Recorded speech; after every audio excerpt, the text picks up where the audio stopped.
5 choses que tu peux faire si t'as du TDAH et que ça te pourrit la vie. La 5e, tu vas pas trop la kiffer. Hein. Si on ne se connaît pas encore, moi c'est Ray, ton hypnothérapeute et coach préféré, qui a je ne sais pas combien de diplômes et du TDAH, c'est donc que tu peux y arriver aussi.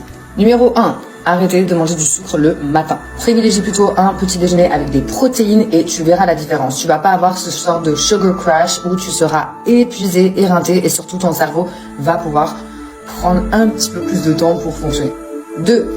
Arrête d'imaginer que certaines choses te sont pas accessibles. Ça paraît bête, mais souvent quand on a un diagnostic TDAH, t'as tout d'un coup l'impression qu'il y a plein de trucs que tu pourras pas faire et ça, c'est ce qui va encore plus te faire reculer. 3. Arrête d'essayer de fonctionner comme les neurotypiques. Ça ne marchera pas pour toi et ça ne sert à rien de te comparer à l'avancement de ceux dont le cerveau ne fonctionne pas de la même manière que toi.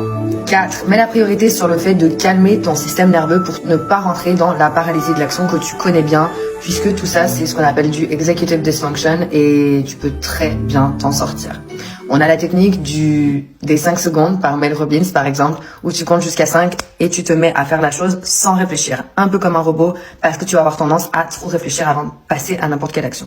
5, je t'avais prévenu, tu vas pas l'aimer celle-là. Arrête de passer ton temps sur TikTok. Ça va ralentir, 1, 2, 3. Ça va ralentir ton temps d'attention et tu vas être en galère pour le reste de tes activités. N'oublie pas si tu veux en savoir plus. Et je crois en toi.